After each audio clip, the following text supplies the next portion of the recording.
সংসদের অতীত নেতিবাচক সংস্কৃতি থেকে বেরিয়ে এসে বিএনপি একটি নতুন রাজনৈতিক সংস্কৃতি গড়ে তুলতে চায় বলে জানিয়েছেন স্বরাষ্ট্রমন্ত্রী সালাউদ্দিন আহমেদ।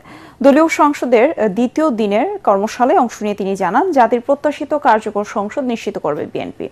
তথ্যমন্ত্রী জহিরুদ্দিন স্বপন জানান, সংসদকে প্রাণবন্ত রাখতে নবীন সাংসদরা যাতে ইতিবাচক ভূমিকা রাখতে পারে তা নিশ্চিত করতে এ উদ্যোগ। আশা করি আমাদের ভবিষ্যৎ পার্লামেন্ট সেশন দেখে জাতি অনেকটা আশ্বস্ত হবে যে এইরকম একটি পার্লামেন্ট তারা দেখতে চেয়েছিলেন, যাতে অতীতের ব্যাড কালচার যেগুলো হয়েছে, যেগুলো ব্যাড প্রেসিডেন্ট সৃষ্টি হয়েছে পার্লামেন্ট সম্পর্কে এবং মানুষের যে নেতিবাচক ধারণা সৃষ্টি হয়েছে, এগুলো সব মানুষের মন থেকে আমরা মুছে দেবো ইনশাআল্লাহ। আমরা একটা ভালো পার্লামেন্টারি প্র্যাকটিস আমরা সৃষ্টি করব এবং তার মাধ্যমে নজির স্থাপন করব আর জাতির জন্য আমরা বেস্ট কন্ট্রিবিউশন যাতে করতে পারি।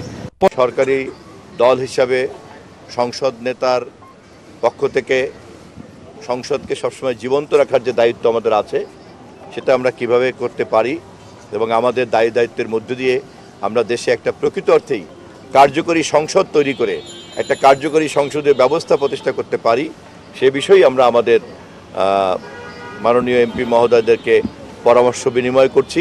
বিশেষ করে যারা নবীন, তাদের উদ্দেশ্যে আমাদেরকে বেশি মনোযোগ দিয়ে কথা বলছি।